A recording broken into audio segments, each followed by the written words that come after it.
Varicose veins తో బాధపడుతున్నారా? మన ఏవిస్ హాస్పిటల్లో 4,500 రూపాయల లేజర్ స్కానింగ్ ఉచితం. నమస్తే రమ్మగారు. నమస్తే జయ. రమ్మగారు, ఏదైనా వెరైటీ కథ చెప్పండి రమ్మగారు. చాలా కొత్తగా. ఇలా అవుతుందా అనిపించాలి. అది బోల్డని కథలు చెప్పుకున్నాం ఇప్పుడు దాకా. అట్లాంటివి అలాంటిదే ఒక కథ చెప్తాం. కథా చరిత్సాగరం లేదు, అందులో ఎంత తవ్వినా వస్తాయి జయ కథ. అదే అదే పూర్వం అట ఉజ్జయిని నగరంలో, ఉజ్జయిని అంటే ఇది ఎక్కడ ఉజ్జయిని? మహాకాళుడు ఉజ్జయిని. ఉజ్జయిని నగరంలో నిశ్చయదత్తుడు అని ఒక వ్యాపారస్తుల కుమారుడు ఉండేవాడు. వణిక్ కుమారుడు అని రాస్తారట కథలో. అంటే వర్తకులు అనమాట. అయితే వాడు మంచి కులాసవాడు. వివాహం కాలవాడికి. వాళ్ళ అమ్మ నాన్న ఉన్నారు. అసలు పిచ్చి ఆటలు ఆడేసేవాడు, ఏమిటేమిటో రకరకాలు చేసేసేవాడు. కొంచెం సరదా అయినవాడు. వీడు ఏం చేసేవాడు అంటే మహాకాళ దర్శనానికి వెళ్ళేవాడు. ఎట్లా? ఈ క్షిప్రా నదిలో స్నానం చేసి, క్షిప్ర అక్కడ నది, క్షిప్ర రెండును ఒకే పేరు. స్నానం చేసి తర్వాత ఈ మహాకాళ మందిరానికి సమీపంలో ఒక పెద్ద శ్మశానం ఉండేది అప్పట్లో. అప్పుడు శ్మశానంలోకి వెళ్ళటము, శ్మశానం దగ్గరికి తిరగటము అసలు నిషిద్ధమే కాదు. ఒకటి ఆడవాళ్ళు కూడా వెళ్ళేవారు. అందరూ పోయేవాళ్ళు, ఇష్టారాజ్యం ఏమీ లేదు అక్కడ, భయం లేదు అసలు. రెండోది ఏంటంటే మహాకాళ మందిరానికి దగ్గరలో శ్మశానం ఎందుకుందంటే శ్మశాన భస్మంతోటే స్వామికి అర్చన చేసేవాళ్ళు. భస్మాభిషేకం చేస్తారు ఉజ్జయిన్లో మహాకాళ లింగానికి. అది శ్మశానం నుంచి తీసుకొస్తారు చితాభస్మం. అవును, దగ్గరే ఉంటుంది అది. అయితే ఇతను ఏం చేసేవాడు, రోజు గంగలో స్నానం చేశాక చక్కగా చందనం తీసుకునేవాడు. తీసుకుని అప్పుడు గంధం రాసుకోవటం అనేది ఒక అలవాటుగా ఉండేది. ఇప్పుడు మనం క్రీమ్ రాసుకుంటామా, మాయిశ్చరైజరు, అట్లా గంధం రాసుకోవటం అందరూ చేసేవాళ్ళు. ఆడా మగ తేడా లేదు దానికి. ఈ అబ్బాయి ఏం చేసేవాడంటే కొంచెం గంధం తీసుకుని ముఖానికి చేతులకు రాసుకుని ఓ అంత తీసి పట్టుకొచ్చుకునేవాడు. ఈ శ్మశానంలో ఒక స్తంభం ఉండేది, రాతి స్తంభం ఏనాటిదో. ఆ స్తంభానికి ఆ గంధం పెట్టి వీపుని దానికేసి ఇలా రుద్దేవాడు. వీపుకి గంధం రాసుకోవటానికి ఆ స్తంభాన్ని వాడుకునేవాడు అబ్బాయి. వీపు మీద చేయి అందదు కదా, ఎగిడి దిగిడిపోతుంది. స్తంభం మీదకి ఇట్లా వీపు రాసేవాడు అనమాట. ఇలా రాయిగా రాయిగా రాయిగా కొన్నాళ్ళకి ఆ స్తంభం ఓవైపు నున్నగా అయిపోయింది. ఓనాడు ఒక రాత పనివాడు, ఒక శిల్పి అక్కడికి వచ్చారు ఈ స్తంభం దగ్గరికి. వచ్చి స్తంభం నున్నగా ఉండేసరికి, అదొక స్తంభం అంటే ఒక రాయి, అంటే మన కొండరాయి అలా పొడుగ్గా ఉందనుకుందాం. అవును. అక్కడ రాతి నునుపు చూసి అబ్బా ఎంత బాగుందిరా అని ఈ వ్రాత పనిగాడు ఉన్నాడు కదా, వాడు ఒక అమ్మవారి గౌరీదేవి పిక్చర్ వేసాడు చేతితోటి, ఇట్లా పెన్సిల్ తోటి. చిన్న చిన్నవి ఉంటాయి కదా రాసే పరికరాలు. ఈ శిల్పి అన్నాడు, ఎంత బాగా కుదిరిందిరా, రాయి ఎంత బాగుందో అమ్మ అంత బాగుంది అని చెప్పి చక్కగా ఉలి పట్టుకుని చెక్కేసి గౌరీ స్వరూపాన్ని చెక్కాడు ఆ రాతి మీద. చెక్కేసరికల్లా ఒక రోజు గడిచింది. ఇదొక మధ్యాహ్నం అయ్యింది. సాయంకాలం వేళలో ఒక విద్యాధర కన్యక, ఒక అమ్మాయి మహాకాళ దర్శనానికి వచ్చింది. విద్యాధరులు రావాలంటే ఎక్కడి నుంచి రావాలి? అక్కడ సిద్ధపర్వతం, యక్షలోకం నుంచి రావాలి. ఇవి వచ్చిన ఆవిడ అప్పుడు అట్లా దేవతలు, కిన్నరులు, కింపురుషులు కూడా ఈయన దర్శనానికి వచ్చేవాళ్ళట, మహాకాళ దర్శనానికి. ఉజ్జయినిలో శివుడు స్వయంగా నాట్యం చేస్తాడని, మహాకాళుడు స్వయంగా నాట్యం చేస్తాడని, ఆయన అక్కడే ఉంటాడని, మహాకాళ సాన్నిధ్యం ఉందని చెప్పుకునేవాళ్ళు.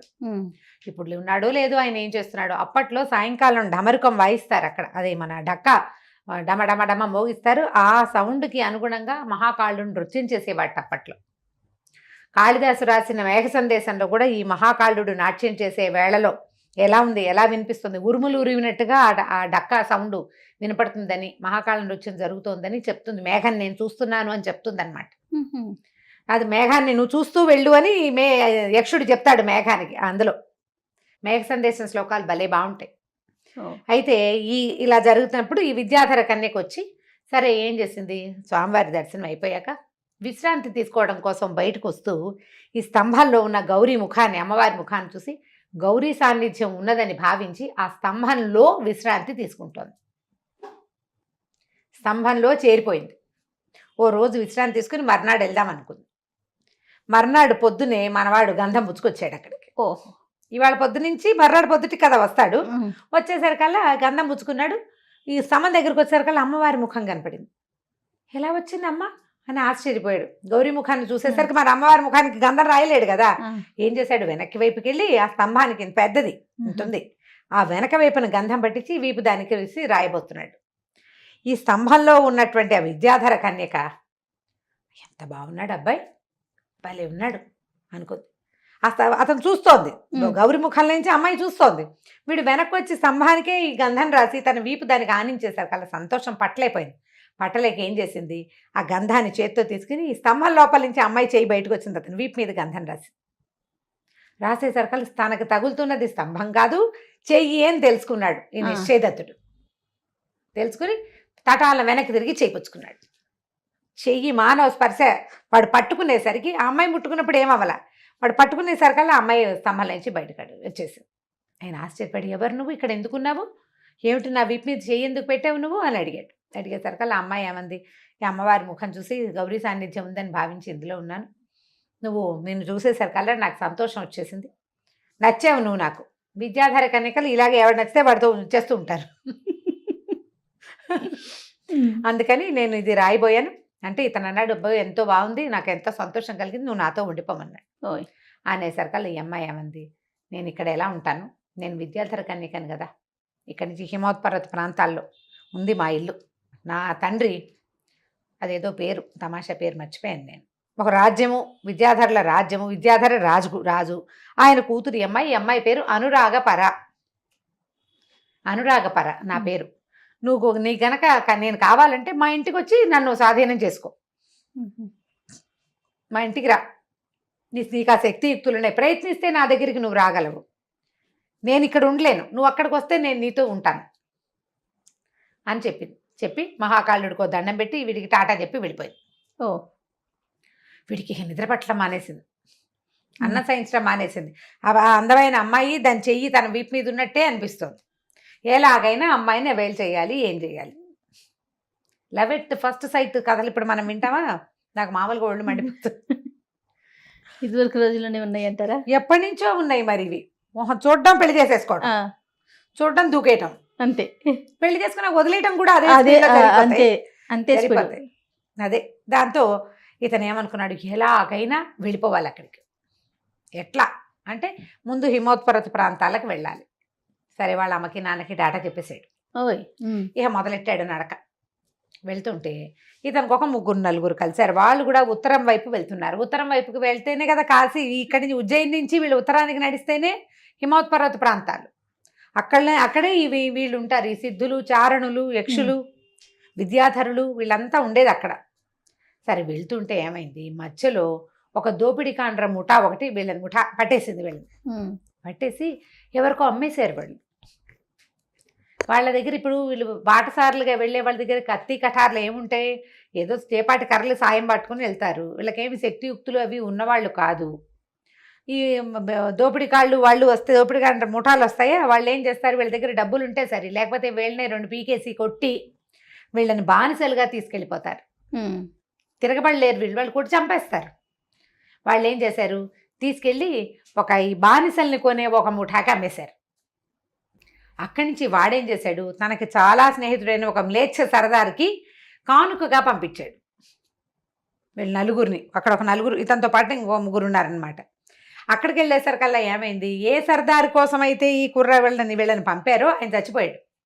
ఆయన కొడుకు ఆ ముఠా అక్కడున్న గుంపుకి రాజయ్యాడనమాట. వాడేమన్నాడు, మా బాబు కోసం వచ్చే ఇవి, వీళ్ళు వచ్చింది ఎందుకు, మా నాన్నకి వాళ్ళ స్నేహితుడు నజరాగన్నగా ఇచ్చాడు, నాన్న పోయాడు కాబట్టి నాన్నని పూడ్చిన చోట వీళ్ళని పూడ్చి పాతేస్తే మా నాన్నకి పరలోకంలో సహాయం చేస్తారని భావించి వీళ్ళని 4గురిని పూడ్చేద్దాం, ఇవాళకి కట్టేయండి అన్నాడు. ఎలాగో రేపొద్దున పూర్తి చేసేవాడికి ఇవాళ అన్నం ఎందుకు, అన్నం లేవు, నీళ్ళు లేవు, కట్టి పారేశారు వాళ్ళని. ఇప్పటికి ఎన్ని రోజులుగాను తిండి తిప్పలేవు.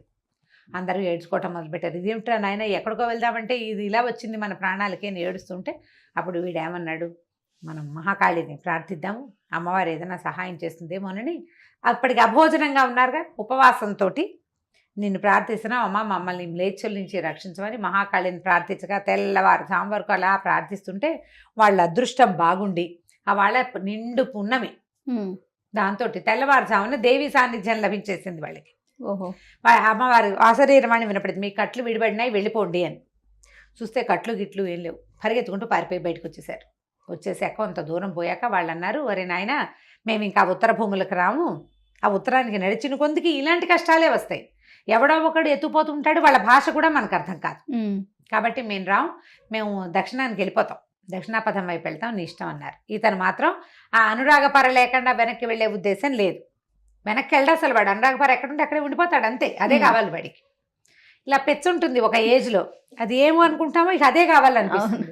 సరే వెళ్ళిపోతున్నాడు. ముందుకు వెళ్తుంటే ఏమైంది, ఒక మహావ్రతులు ఒక నలుగురు ఇతనికి ఎదురుపడ్డారు. యతీశ్వరులు అనమాట. వీళ్ళు ఏంటంటే తీవ్రమైన తపస్సు చేస్తున్న ధోరణి ఉన్న వాళ్ళు, వ్రతి అంటారు వాళ్ళని. ఈ వ్రతులు ఎలా ఉంటారు, కాషాయము గండం మీసాలు పెంచుకుంటారు, సన్యాసం పుచ్చుకోలేదు, ఏదో ఒక దీక్షలో ఉంటారనమాట. వాళ్ళతో కలిసి నడవడం మొదలుపెట్టాడు. ఏదో దొరికిన చోట కాయా కసురు తిన్నారు. వాళ్ళు జపాలు చేసుకునే వాళ్ళు నడుస్తుంటే వాళ్ళతో పాటు నడుచుకుంటూ పోయేవాడే నిశ్చయదత్తుడు కూడా. అయితే ఒక గ్రామం దాటి అడవి దాటి వెళ్తుంటే ఆ గ్రామంలో వాళ్ళు చెప్పారు, అక్కడెక్కడికి పోతున్నారు, ఆ మధ్యలో ఒక పాడుపడిన శివాలయం ఉంది. శివాలయం ఉంటే మంచిదేనన్నారు వీళ్ళు. శివాలయం కాదు, అక్కడికి శృంగోత్పాదిని అని ఒక యక్షిణి వస్తుంది. అది మంత్రం చదివి కొమ్ములు వచ్చేలాగా చేస్తుంది, జంతువులుగా మార్చేస్తుంది, మనుషుల్ని విరుచుకు తినేస్తుంది, కాబట్టి వెళ్ళొద్దన్నారు. అనేసరికి వ్రతులు కదా వీళ్ళు, దాని సంగతి మేము చూస్తాం. పైగా శివాలయం ఉందంటే శివుడే రక్షకుడు, శివుడు మహాకాళుడు. ఆయన శృంగోత్పాదిని ఇంగోత్పాదిని మన్నేం చేస్తుంది, వెళ్ళిపోదామన్నారు.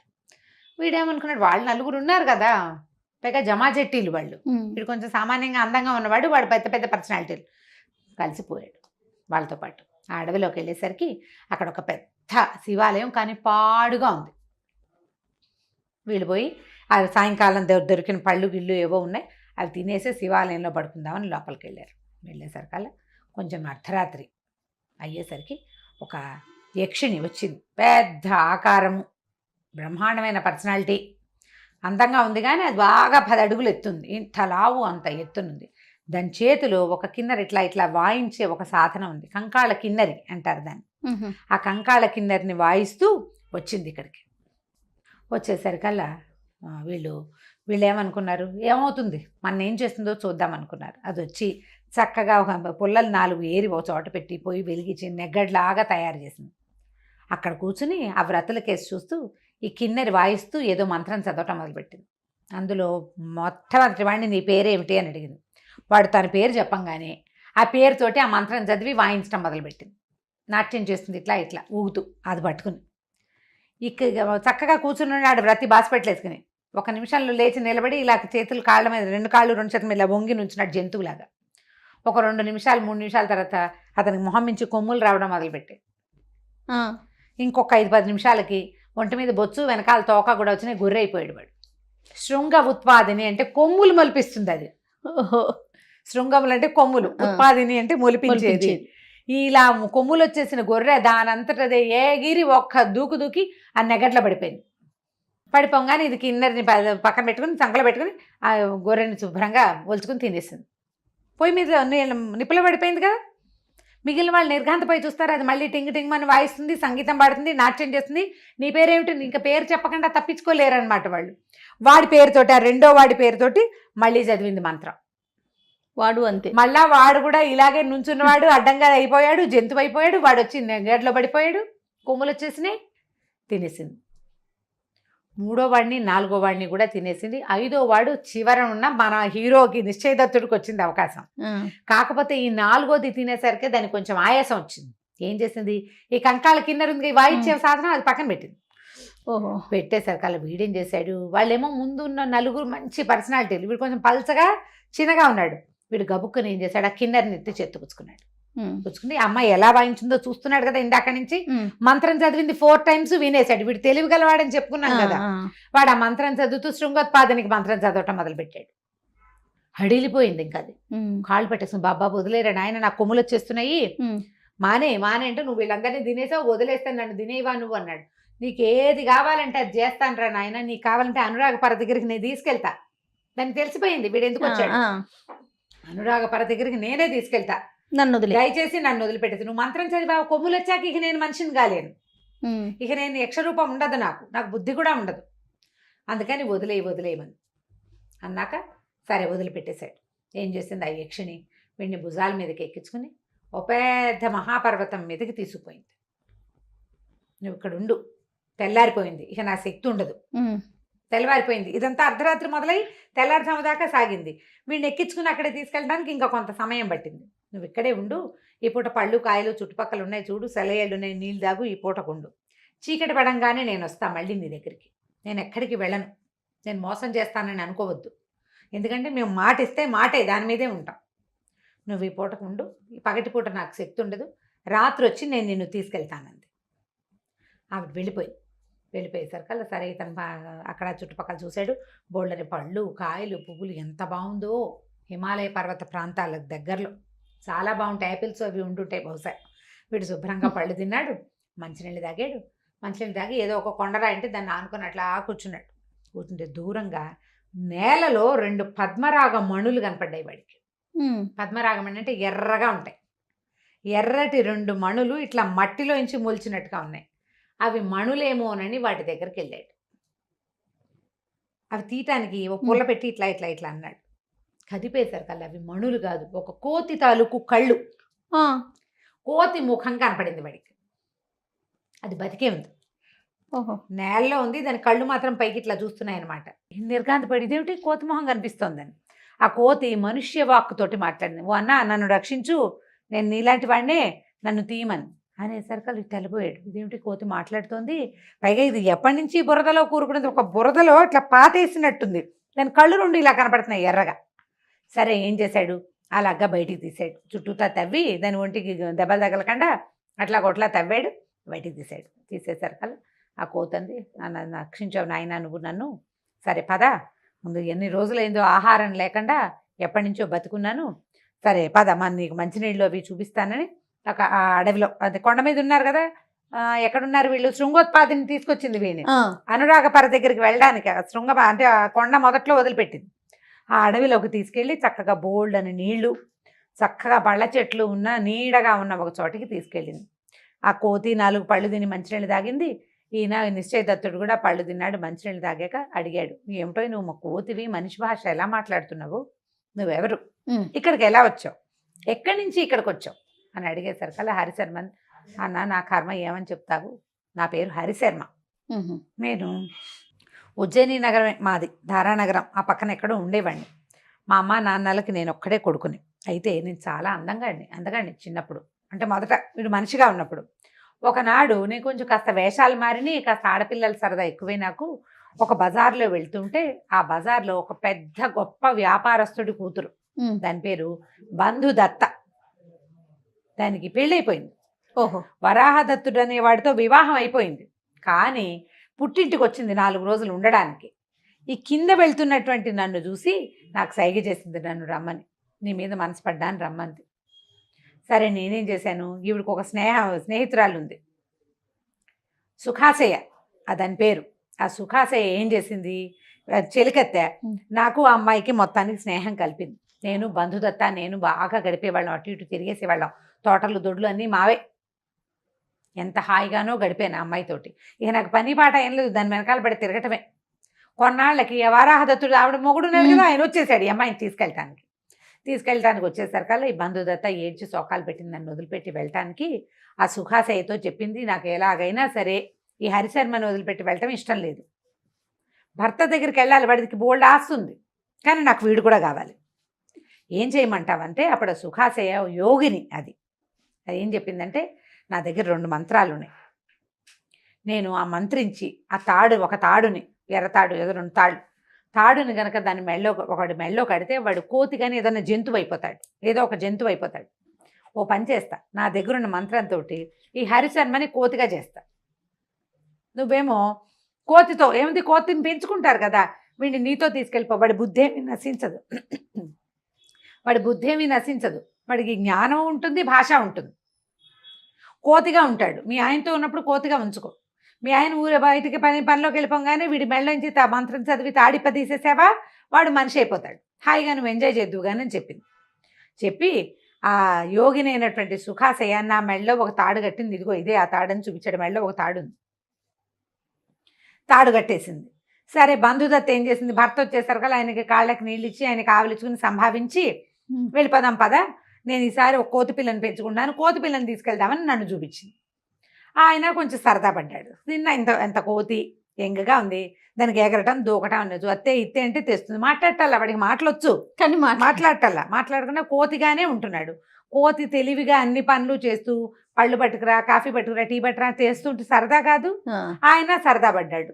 సరే మేము ముగ్గురం బయలుదేరాం, బోళ్ళంత పరివారం, పనివాళ్ళు. అమ్మాయి అత్తారింటికి వెళ్తుంది కదా, సారే గీరే అన్నీ ఇచ్చారు, పనివాళ్ళు అంతా ఉన్నారు. తీరా మేము బయలుదేరి వెళ్తే మధ్యలో అదేంటి వాళ్ళ ఊరేందేం దగ్గర కాదు, దారిలో ఆగాలి కొన్ని చోట్ల. ఒక అడవిలో ఆగాం. ఆగేసరికల్లా ఏమైంది, ఆ అడవిలో ఒక కోతుల గుంపు ఒకటి వచ్చింది. వాళ్ళు అవి నన్ను చూడంగానే తమ జాతివాడు ఒకటి కనిపించేసరికల్లా వెంబడి పడిపోతాయి కోతులు. ఇక నన్ను పట్టి పీకి లాగేసినాయి. వాళ్ళు ఎంత ట్రై చేసినా పని వాళ్ళంతా వెంబడబడ్డారు. ఆ బంధుదత్త ఏడ్చి శోకాలు పెట్టింది, ఈ వరాహదత్తుడు వెంబడబడ్డాడు కర్ర పుచ్చుకుని. అయినా సరే ఆ కోతులు నన్ను వదిలిపెట్టలేదు. వాళ్ళకి నేను దొరకల. ఈ కోతులు నన్ను, వీడికి కోత అయ్యాడు కానీ ఎగరటం దూకటం ఏం పెద్దగా రాదు పాపం. ఒక్కో కోతి దీన్ని చేయిపుచ్చుకోవటం, రెక్కపుచ్చుకోవటం, విసిరేయటం, ఆ చెట్టు మీద పడ్డం, అక్కడి నుంచి ఇంకోటి పట్టుకుని ఇంకో చోటకు విసిరేయటం, అటు ఇటు విసిరేసేసి అడవంతా విసిరేసేసి చివరికి నన్ను సొమ్మసిల్లి పడిపోయాను నేను. వాళ్ళేమో ఇంకా చూశారు వెతికారు నా కోసం. ఆ కోతి గుంపులో ఈ వీళ్ళ కోత ఎక్కడుందో తెలీదు. దీని గుర్తేమిటి, మెళ్ళలో ఎర్రతాడు. ఆ మంత్రం చదివి ఊడదీస్తేనే వాడు మనిషి అవుతాడు, లేకపోతే అవడు. నేనేమో ఎక్కడో పడిపోయా. ఈ బంధుదత్త ఏం చేస్తుంది, ఇంకేం చేస్తుంది, దాని వల్ల దుర్మార్గురాలు నేను మనిషిని కాకుండా కోతినయ్యాను, నా బతికిట్లా అయిపోయింది, నేనేమో ఇక్కడ పడిపోయాను. వాళ్ళు కాస్త వెళ్ళిపోయారు. ఇంకేం చేస్తారు, మొత్తం అంతా వెళ్ళిపోయారు. ఈ కోతులు పీకి రక్కి నన్ను, నేను వాళ్ళలాగా ప్రవర్తించట్లేదని వాటిలాగా అన్ని పీకేసినాయి నన్ను. అసలు నేను ఎత్తురు ముద్దయిపోయాను. ఎలాగో ఓ పొదమాటను కూర్చుని ఉన్నాను. మెల్లిగా ఒక పూట కాస్త సర్దుకున్నా, నా కర్మానికి ఎలాగోలాగా ఇంటికి నడిచి వెళ్ళిపోదాం, కనీసం ఆ సుఖాశయ దగ్గరికి అయినా వెళ్తే అది ఆ తాడైనా ఊడదీస్తుంది అని అనుకున్నాను. కానీ ఇంతలో ఏనుగుల గుంపు ఒకటి వచ్చింది. వాటిల్లో ఒక పిడి ఏనుగు, ఆడ ఏనుగు చాలా తిక్కలో ఉంది. అదేం చేసింది, నన్ను మెడబట్టేసుకుంది. ఎందుకంటే దీనికి ఎగరటం పారిపోవడం రాదు ఈ కోతికి, ఇది మనిషి కోతి కదా. ఏం చేసింది, వర్షాకాలం బాగా ఒక పుట్టలో నన్ను పాతేసేసింది.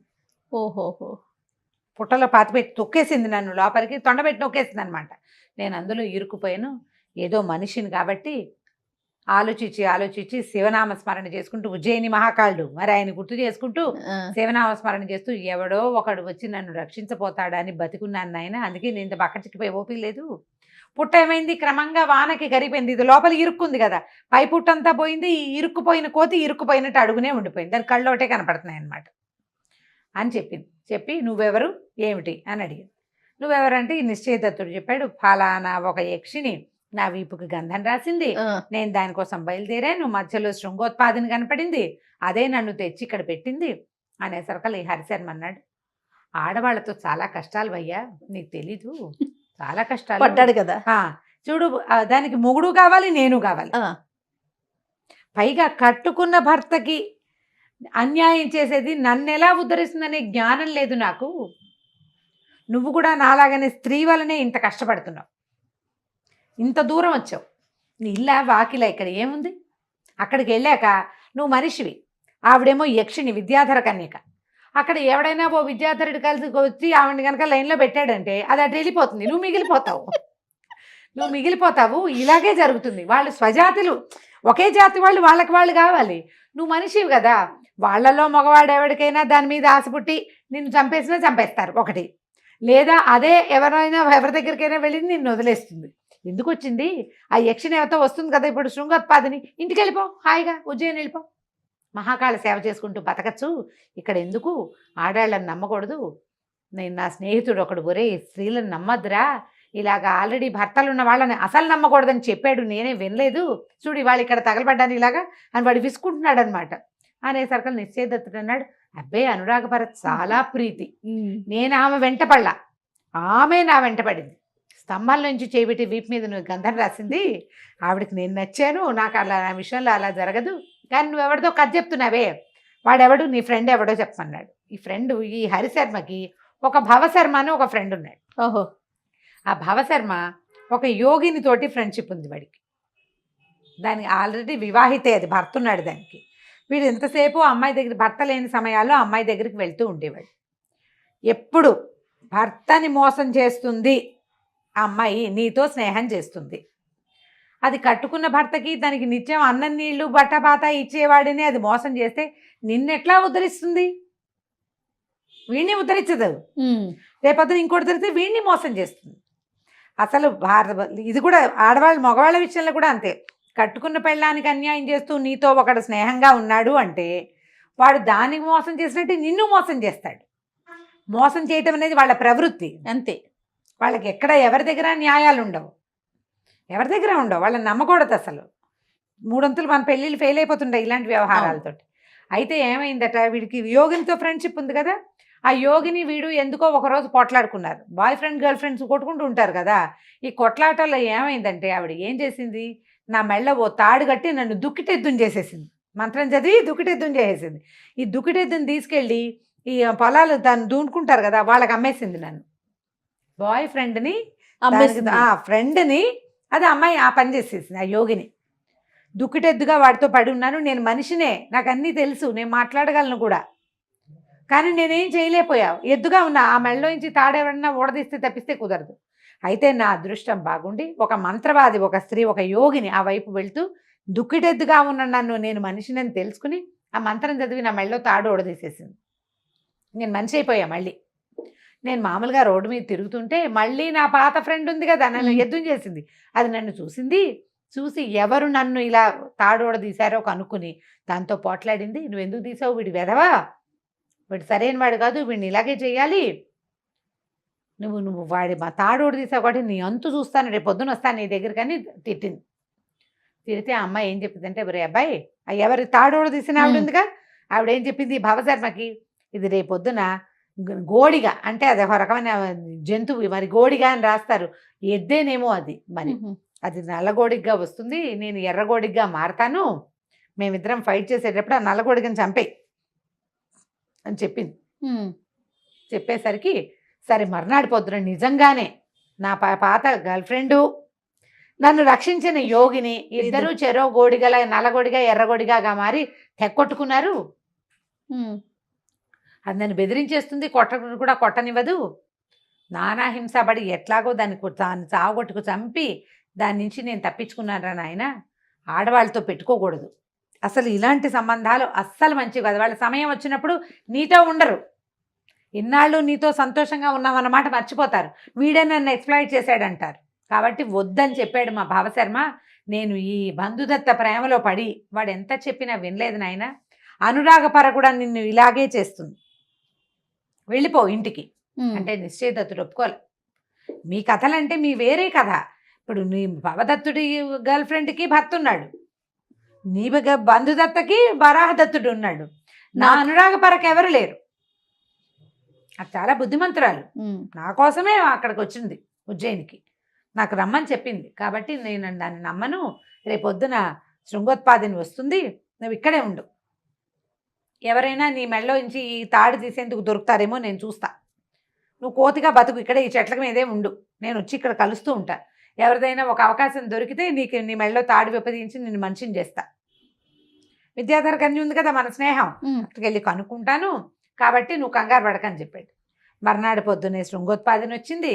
ఈ నిశ్చయదత్తుడిని తీసుకెళ్ళి అనురాగపరకి అప్పచెప్పేసింది. అక్కడికి తీసుకెళ్ళిపోయింది యక్షలోకానికి.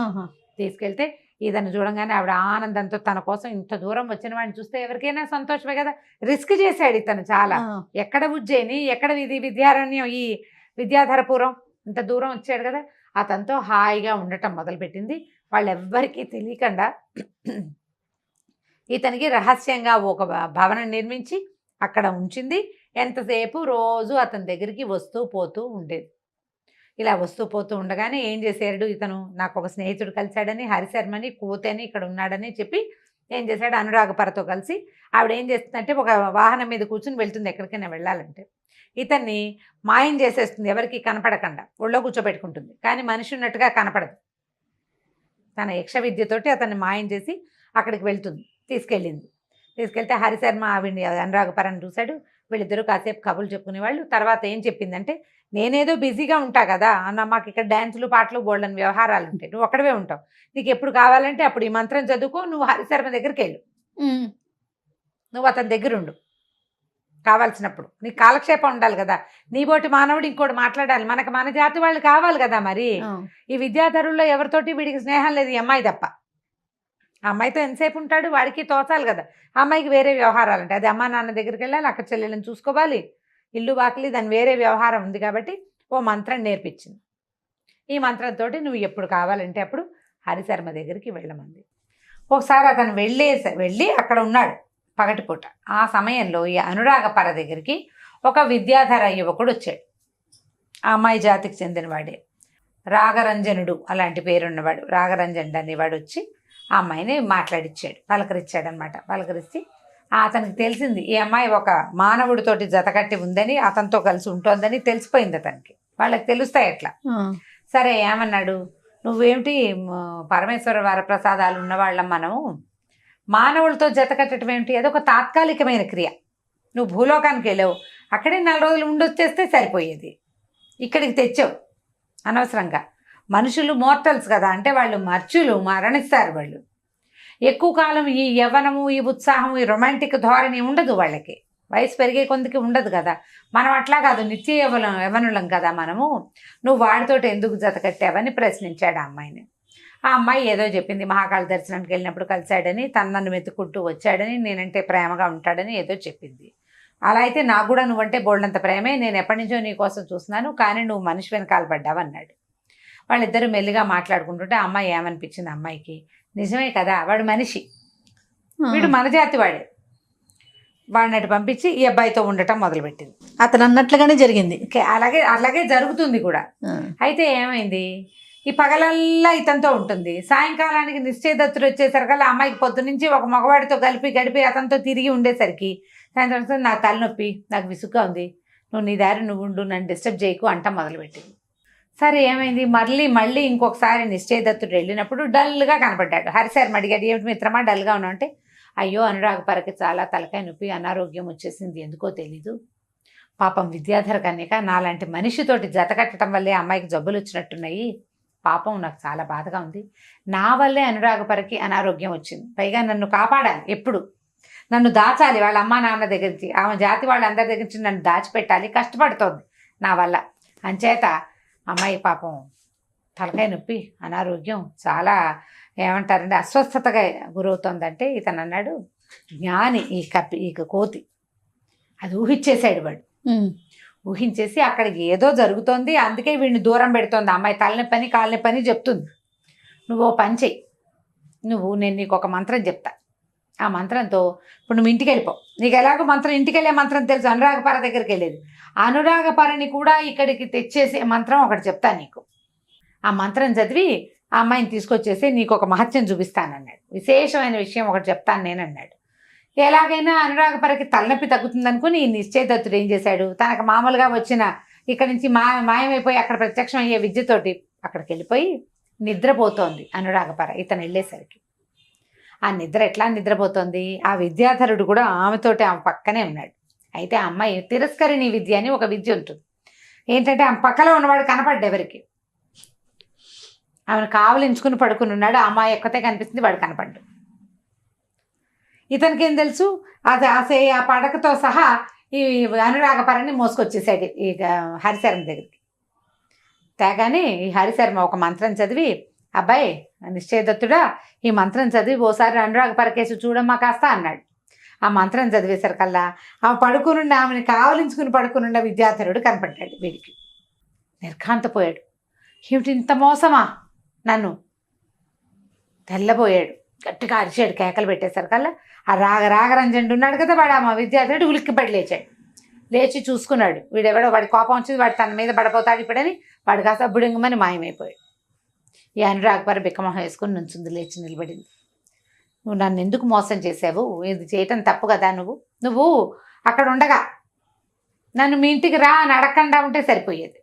ఎక్కడ, ఉజ్జయినిలో మా ఇంటికి రమ్మన్నావు, నేను ఇల్లు వాకిలి అమ్మ నాన్న ఉజ్జయిని మహాకాళుడు అన్నీ వదిలిపెట్టి చావుకి తెగించి ఇక్కడికి చేరాను. నేను ఎన్నిసార్లు మరణాసన్నుండి అయ్యాను నేను ఆ దారిలో, అయినా కూడా నీ పట్ల అనురాగం పోలేదు, ప్రీతి పోలేదు నాకు. నువ్వు మాత్రం నేను ఒక పగళ్ళు నీ దగ్గర లేకపోతేనే నీకు ప్రాతివ్రత్యం లేదు, నేను కూడా విద్యాధార లోకంలోకి వచ్చాను, ఒక 5-6 చూసుకుని ఉండొచ్చు కదా నేను. కానీ నేను అట్లా చేయలేదు. నువ్వు ఇలా నీవేమో నీ జాతివాడి కోసం, నీకు వాడే కావాలంటే అసలు నన్ను పిలవడం ఎందుకు, నన్ను పిలవక్కర్లేదు నువ్వు అని చెప్పి బాగా అరిచి పోట్లాడేసరికి అనురాగపర ఏమీ చెప్పలేక ఏడ్చేసి వెళ్ళిపోయింది.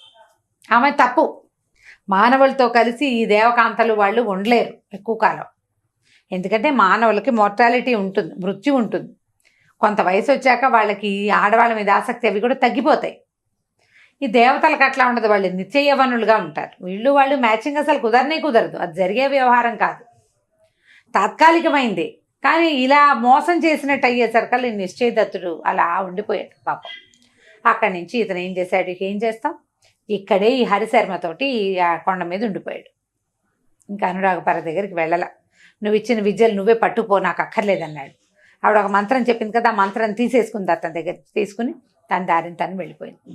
ఈ నిశ్చయదత్తుడు హరిశర్మ ఇద్దరు నదిలో నీళ్లు తాగుతూ, సెలయేళ్లలో నీళ్లు తాగుతూ, ఆ పళ్ళు కోసుకుని తింటూ, కందమూలాలు తవ్వుకుని కాల్చుకుని తింటూ అతనితో పాటు అక్కడే ఉండిపోయాడు. కొన్నాళ్ళ తర్వాత ఒక యోగిని, ఒక ఆవిడ మోక్షద అనే ఒక మహాయోగిని ఆ ప్రాంతానికి తిరుగుతూ వచ్చింది. తపస్సు చేసుకోవడానికి వస్తారు. ఆ మోక్షదని చూసేసరికల్లా వీడు వెళ్ళి దండం పెట్టాడు నిశ్చయదత్తుడు. దండం పెట్టేసరికి అతని భుజం మీద ఉన్న కోతిని చూసి ఆవిడ అడిగింది, వీడెక్కడ దొరికాడు నీకు, తను ఎట్లా దొరికాడు, వీడు మనిషి కోతి కాదు.